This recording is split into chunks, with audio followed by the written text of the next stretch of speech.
What's up, guys? Gonna reloading some 38 special today.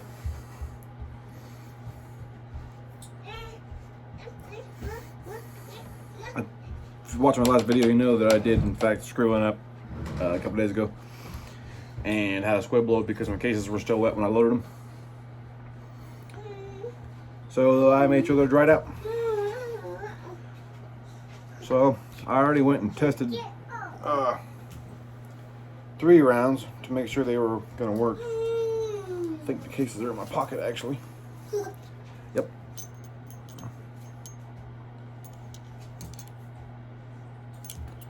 But yeah, I mean, they all look fine. Seemed to fire fine, so I tested them at, well, I tested a few prior to this, but I tested them at 3 of them at 5 grains. That seems to be about right. I mean, they're 38 special, so I don't need to be. I can go to 5.2 grains, but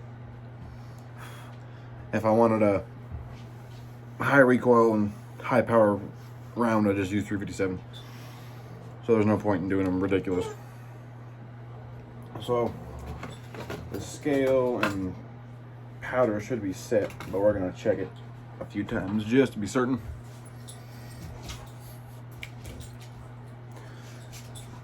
My scale zeroed out.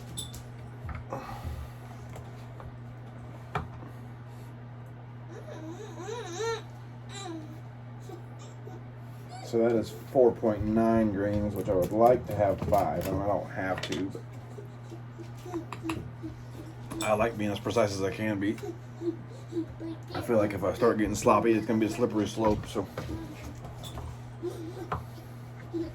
try to keep everything as close as I can.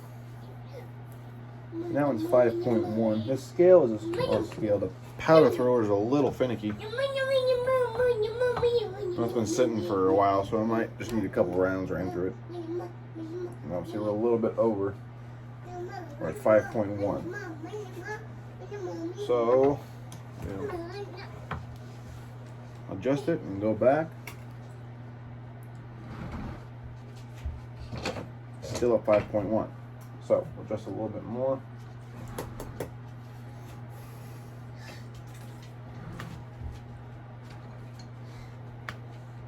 I don't know if I got powder stuck in this case or not. I can't see. This flashlight is a little bit excessive, but there's a couple little grains stuck in there. Oh. Remove those. And we're still zeroed out on the scale. Try it again here. There we are, 5 grains. So I'm actually using Federal primers on these. These just take small pistol primers. 357 Magnum, on the other hand, does take the Magnum primers. And I tried to get away with 357 Magnum and just the normal small pistol primers. And 1 out of every 5 bullets, it seems like on the dot, jammed. So at that point, I just said heck with it, and I went down and bought some small pistol magnums.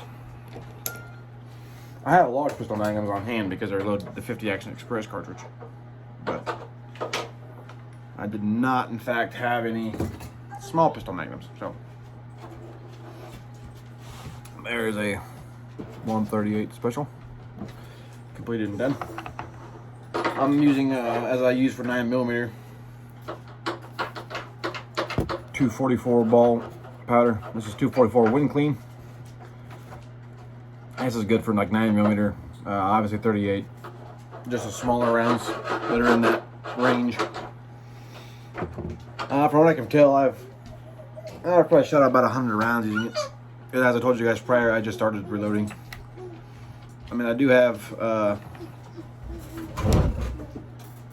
about 650 rounds just of 9mm loaded.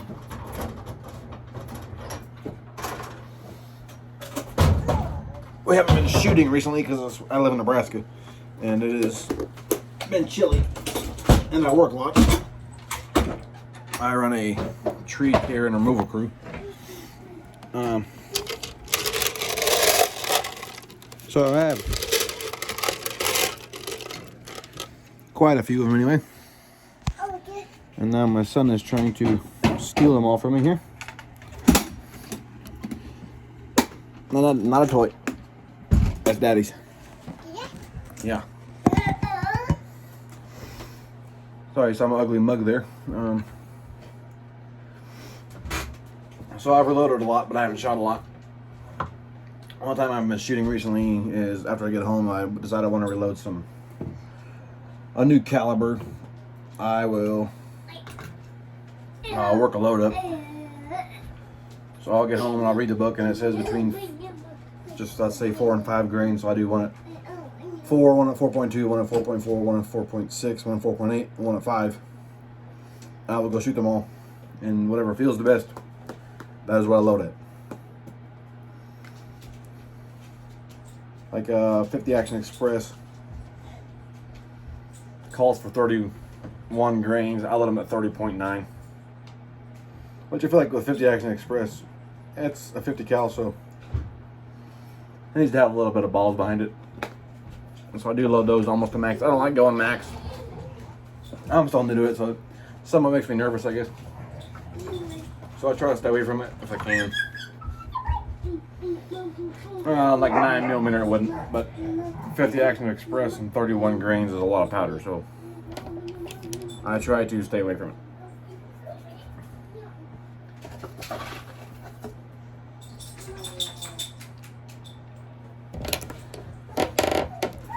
I'm not sure what I'm going to do after this, because I only have, let's see here, 20, 25. I only have 28 rounds of 38 special. After that, I have nothing else to reload. I'm not sure what I'm going to do with myself. I did find some 9mm bullets that were, what were they? It's $44 for 500 of them. Just, I think they're 125 grain full metal jackets. I want to say 125. I think it's other. So I may order, and it's free shipping. So the last ones I bought were at Cabela's, because we actually have the first Cabela's that was ever put up in Sydney, which is 30 miles from me. I live in Chapel. So I've been buying Extreme bullets from there, which was $54 per 500. So about a little bit over 10 cents around. So I can save $10 on 500 of them. I mean, not a bad gig. So I may order some of those, and I'll have to go down to Hy-Vee Outdoors and get some more cases. I'll be having about, they sell 9mm cases. They're $10 per 100, so 10 cents a case. I suppose is reasonable. I actually have been reloading nickel cases for 9, which I like. They seem to load a lot smoother. I actually have some ammo can. Maybe I'll break one out.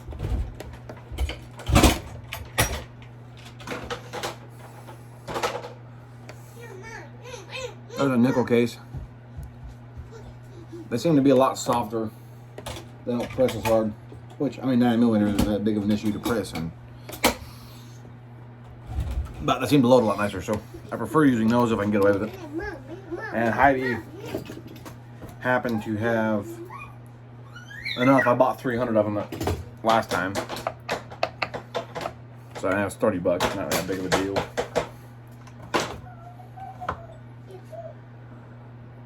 And I fired a few of them just for testing, and I think I fired, well, I know I fired at least 50 of them, because I thought I screwed up my load data.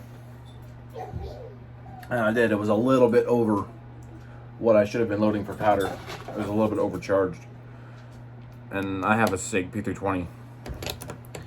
So I went out and mag dumped 2 magazines worth of it. And they all fired fine. They didn't have any malfunctions, or all the cases looked fine. So I'm just going to run with them. I mean, I'd rather not take apart 300 rounds, so if they fire, they fire. You hopefully, if you're lucky, you can catch that kind of stuff before you get too far ahead of yourself, but I happen not to. I actually was going to load some more 9mm a couple days ago, and I had written down the data, but I was like, you know what, I better check just to be sure that I didn't write it down incorrectly. And I did, and sure enough, I was over the limit. But they seemed to handle it, so I'm just going to run with it. The rounds I loaded after I found that out were back to the normal spec of what they should be. So hopefully there's no risk in there.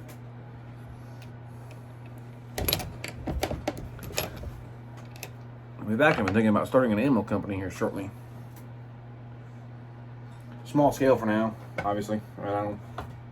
I'm not rich by any means, or by any stretch, which is why I reload so I can save money. I do have nice guns, but I have very few of them. I think it's much better to spend $1,000 on one gun than $300 on 3 or 4 of them. I mean, depending on what you're buying, obviously, but and some $300 guns do very, very well. I actually have a Mossberg 887, not Mossberg, a Remington 887, and it's about $300, but it always fired good. I've been trying to get rid of it, but I tried to sell it to Hy-Vee Outdoors in Sydney, and there was a recall on those for having what do you call it? I don't know, it's not an accidental discharge. I mean, it is, but it's not, because it's not the operator's fault. But something with a gun caused the round to just go off, apparently. I have no idea what caused it or why, but they only did it for a year throughout the production run. Which on their site, it says that mine was not affected, but Hy-Vee wants to make absolutely sure, so they're going to call Remington and check it over with them, just to be 100% safe that it's not going to blow somebody up if they sell it.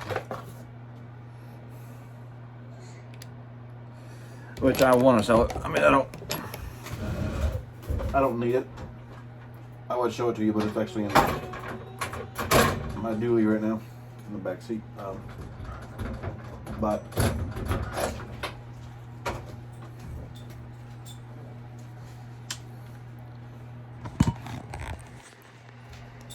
I actually have a Keltec KSG, so and I don't do any hunting, so I don't need a 28-inch barrel on a shotgun. It does me no good.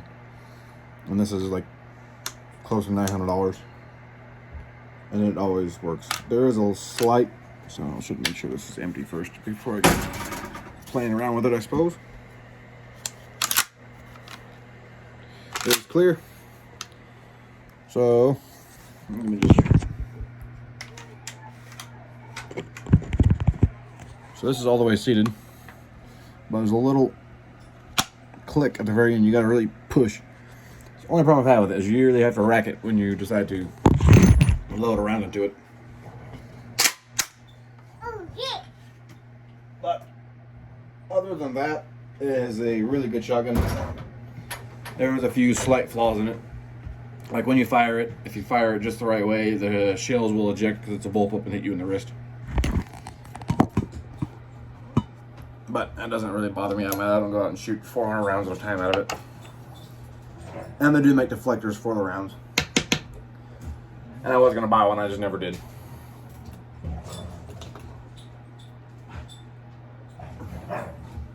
I should have done a video earlier because I actually took my... I have a Ruger SP101 that I'm firing out of. I showed last video. I actually took it apart and polished all the internals of it. And I should have videoed that. But I did not. It was over my lunch hour, so I was kind of in a rush. Which, it's nice being your own boss.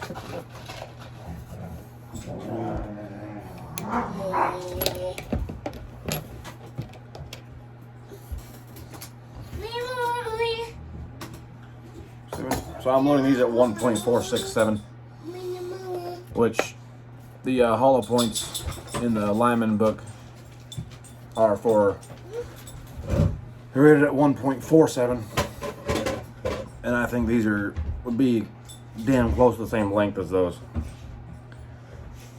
So I've just been loading them at 1.467, right under 1.47. Because 1.47 is actually your maximum. It was weird. It did have one round that actually, it was 357, not 38, but it did have one round that somehow did not get seated enough, and it was just sticking a little bit past the cylinder. I have no idea how it happened, but it did.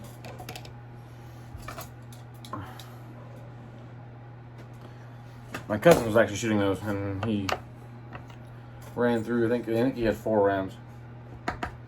And he got to the third one and it wouldn't even cycle it, and we were not sure as to why. I took it apart because I know that can happen, and sure enough, it was a little bit too long. I mean, just barely. So we took that round out and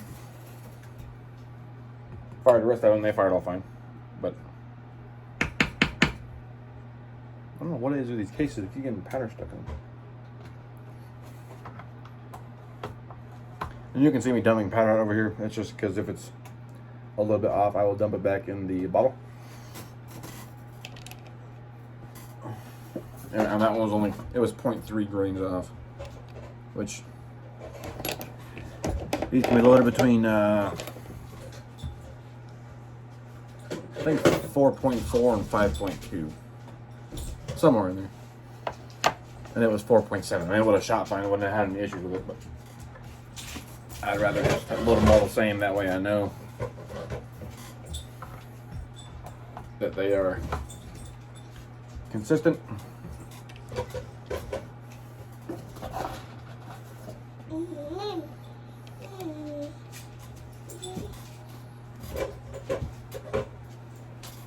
And I am weighing almost every single one of these rounds, and you don't have to do that.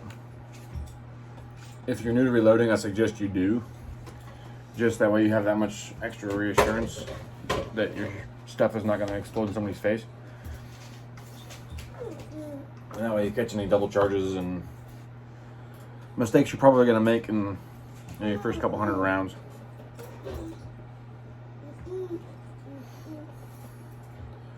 And in a lot of cartridges you can't double charge because it'll literally come out of the mouth of the case. Like 50 Action Express, it would come out the mouth of the case.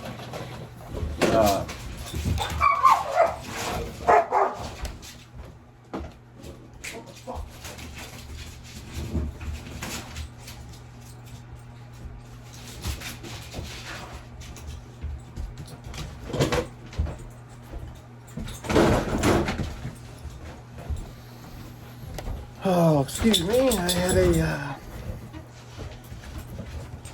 had some words I can't say on YouTube. I have a Rottweiler and a Labrador, who neither one of them are very bright, and they were fighting over a piece of bark.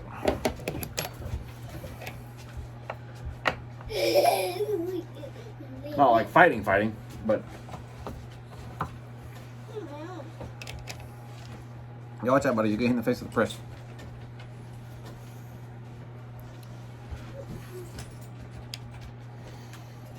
I don't normally do videos when my wife is at work, which is why my son is always in here. As well as the dogs, because if the dogs are outside while I'm in here, they'll eat everything in the house. So.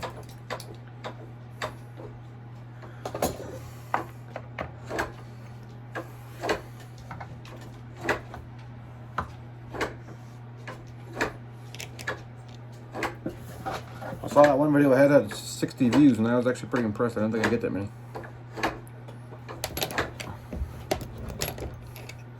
I do see that I'm helping, at least somewhat, helping some people in here, which is what I do it for. I know I had a lot of questions when I started. If you guys have any questions, you're always welcome to ask me. I'll do my best to respond. I actually had forgot that I posted the first video, and because I'm super new to YouTube, I just kind of did it I don't know. Thought about it and decided to do it. Kind of a whim. And I forgot about it, and then I saw your guys' comments on there. So I figured I'd start doing a couple more. Some of this only have some people. I mean, a lot of people do have 38 9mm, but like 50 Action Express, that's a pretty niche market, I think. But I know when I started loading 50 Action Express, there's I think like 2 videos on it in the whole world of YouTube. So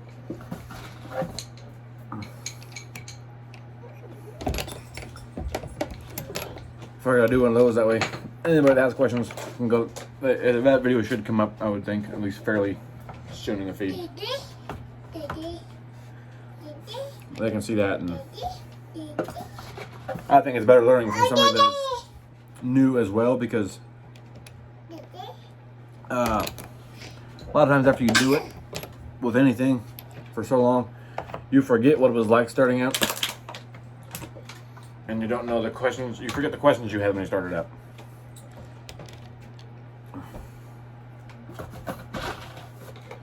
So, the old time guys may know a lot about it. I think I answer a lot of questions, but there's just that little stuff you don't think about. You know what I mean? Like when I first got my press and kit, setting my dies, I had no idea what the hell I was doing. Most of them I was fine with, but mainly setting the bullet seating die. That one was different for me. And in case you guys don't know, what you do is you'll take this. So you can see a little better. I'll move you over just a smidge. I'll take this off so you guys can see it. What you do is you can take these, and if this is your press where my fingers are, you're gonna turn this down just until it touches your case, and then you'll go about another quarter turn.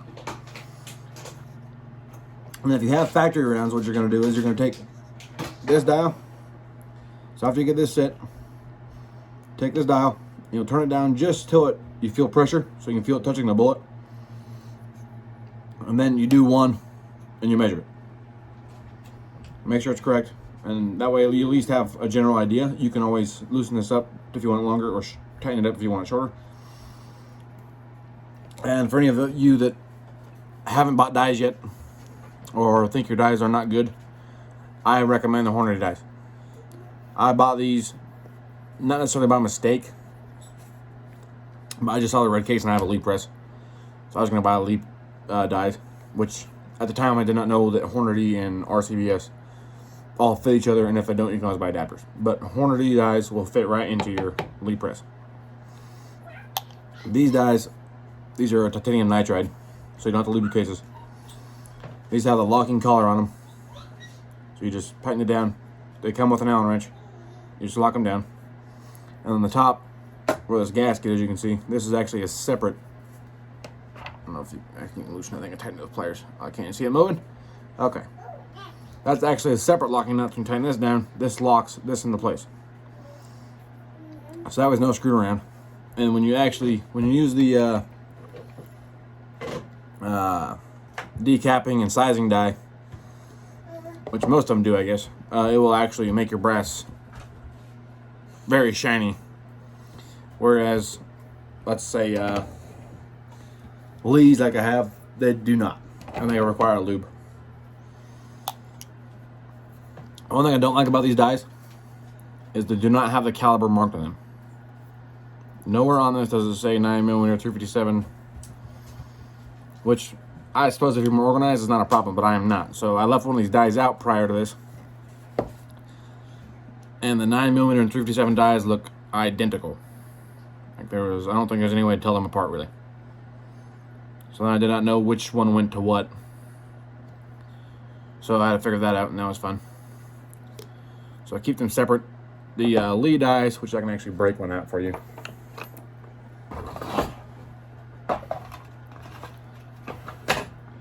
So the bullet seating die would be this one here. No, this is a decapping die. This is your Lee bullet seating die. So these are side by side. As you can see, this one does have a lock nut on it, but nowhere does it actually have a nut to lock it down on the particular place you want it on the die. Whereas this Hornady does. And these actually have, read that, Lee 50 Action Express. So it actually tells you what they go to. Which, I mean, on the 50 you can pretty well tell because it's a huge hole. But like I said, 357 and 9mm are almost identical. So, and 50 Action Express, I got these Lee dies because they were out of the Hornady dies online, and I wish I would have just waited, because lubing brass is kind of a pain. Because then you have to lube it. You have to tumble it, lube it, tumble it, clean it, lube it, clean it. Then you gotta wait for it to dry out again, and then you can load it. Whereas if you get the titanium nitride or carbide dies, you just tumble it, clean it, load it, and that's it. And I just have to wait for it to dry. But it is a much simpler process and a lot less time consuming.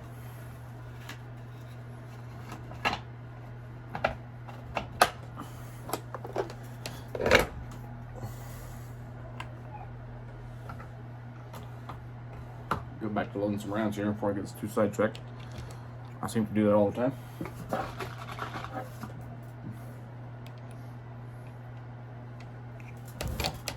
Helps me put my die back in, I suppose.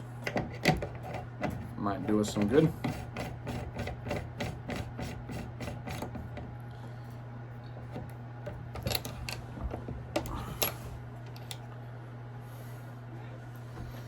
And these are just 125 grain flat points from Extreme Bullets. I bought these at Cabela's. Or I got 500 of them. I don't remember how much they were. I don't know, 50, 60 bucks. Something like that. I don't remember. Extreme Bullets seem to be very, very good bullets.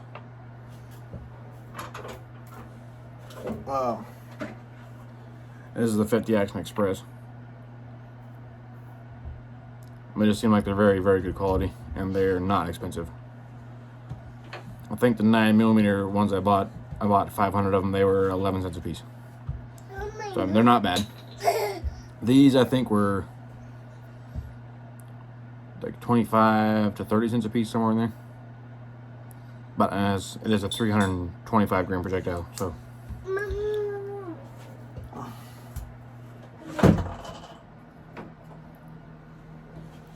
No, don't touch the heater.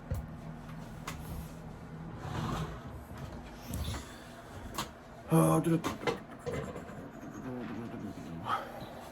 not load this one. Okay.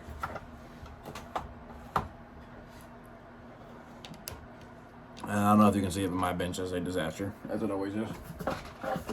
I clean it, and it's all fancy and spotless and organized, and then I load one time, and that's just a fucking mess. So, excuse my language. YouTube doesn't appreciate the French, but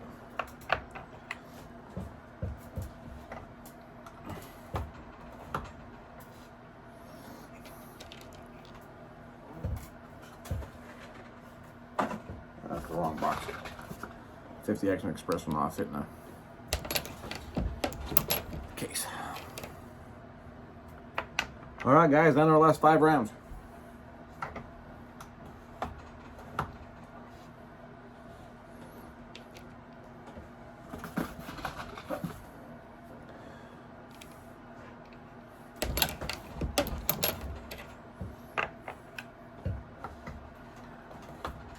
I also recommend when you start, or if you have started and you're just starting,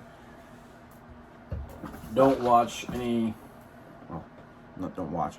Obviously don't watch any videos where I do this, but unless you're looking for how to do something in particular, but don't do it as like a, I'm bored so I want to watch something. So only watch videos if you're needing information on something you're loading. And do not listen to music. because it doesn't seem like it'd be that distracting, but you kind of get lost in what you're doing. I've done it multiple times. I forget if I put powder in a cartridge or not. So, after you do it a while and you know what you're doing, then you can get away with it. I still wouldn't recommend it, but you can do it. But I would really not recommend it when you're just starting out. And it's not a good idea. This is a dangerous hobby, so be careful with it, please.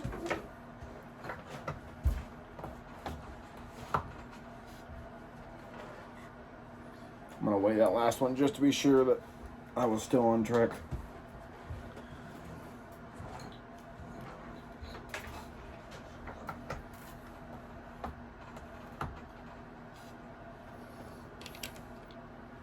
I didn't even weigh it.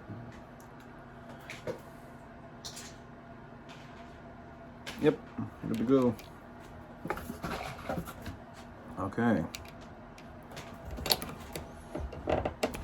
So again, these are 125 gram projectile, .38 caliber, 38 special, 5 grains of powder, 5 grains of 244 wind clean. I'm not sure what cases these even are. I think that says Gecko on it, but I'm not entirely sure. I don't have my glasses on. But it looks like it says Gecko. Well, there's the finished product. I'll stick those bad boys in a box. And I'll put them in my safe. And I didn't figure out how much these were. I should, just so I know. The 9mm I think was like 20 cents around. 50 Action Express was like 53 cents around. I didn't figure 223, but I know it was cheaper than buying it from the factory. Or buying it at MSRP, I guess I should say.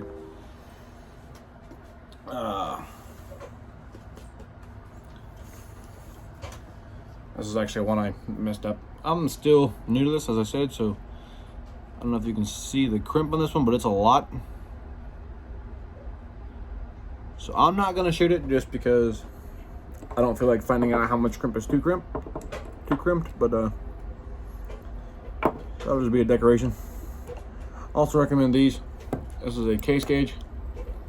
This is a Lyman case gauge, which is the same person who makes my reloading book.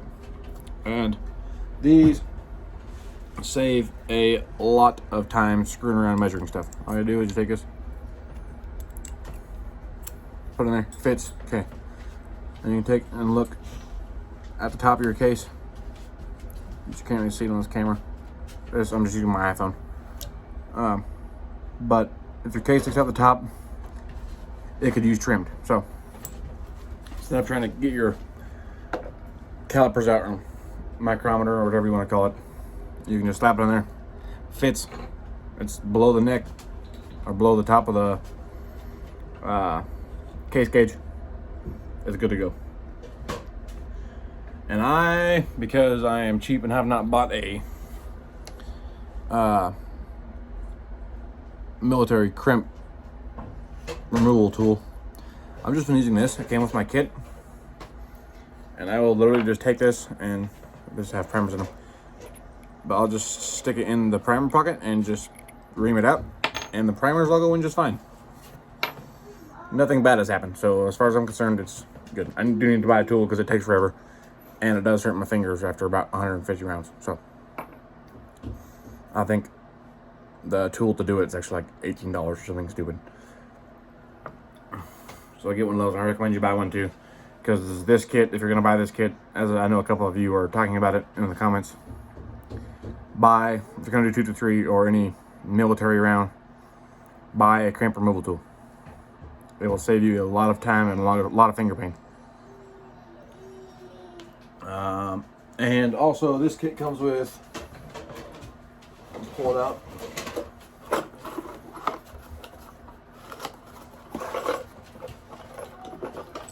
So it'll come with these. Okay. Now, when I got this, I knew it was a case cutter, but I had no idea how it worked because to me it made absolutely no sense. When there's a spot for threads in this, but they're really small threads, and as you can see, the end of that is a lot bigger, so I knew that was not going to work, and it made no sense. I'm not the smartest guy in the world, but I know that is not going to fit. So, this is a case cutter, but if you're going to do any rifle rounds, and you're going to need this for rifle rounds in particular, they sell gauges for this, and they are caliber specific, as they should be. So make sure you order your caliber, because it's like a set depth rod that comes with this. And this goes in the drill. This end does. And you I'll have to. I think it comes with it, but you have to have the. I forget what you even call it. The shell holder. And they make these that actually will screw onto here. And then this case goes in between it, and then it'll clamp it down. You put this on a drill, and then this will just cut it to a set depth. So make sure you order your case gauge or your depth gauge for your caliber, and it should come with a shell holder with it. As far as I know, I haven't bought one yet. I need to get one. So you're gonna need that. So it does come with this scale, as I told a couple of you. I do not like this scale. It takes forever. I actually never even used it because I knew it was gonna take forever. I had to use those scales for actually weighing stuff. So I just went out and bought this Frankfurt Arsenal digital scale, and it has worked flawlessly. So I just use that. It saved me a lot of time. It was worth I think I paid $33 for it. Well worth it. I mean, there's some skills out there that are $300, and you don't need that. If you're doing like precision rounds, then it's nice to have because it's a lot faster. All you gotta do is type in whatever you want, and it just spits it out. But for doing bulk, first of all, it's gonna take longer, I think. Maybe not. Second off, if you're doing bulk, you don't need that kind of precision. I mean, as long as you're not loading them to max load, if you're 0.1 grains off, and it's not going to matter. You won't even feel a difference when you're firing them. As far as I can tell, anyways. Which is also why I stay away from loading them to max, because if I have one that's a little bit over, I don't want anything to blow up. And I'm sure it wouldn't. But just to be on the safe side, I steer away from it. I think that's all I have for you guys today. This is a almost 40-minute long video. I didn't realize it was that long. So I'll see you guys in the next video. You guys have a good one.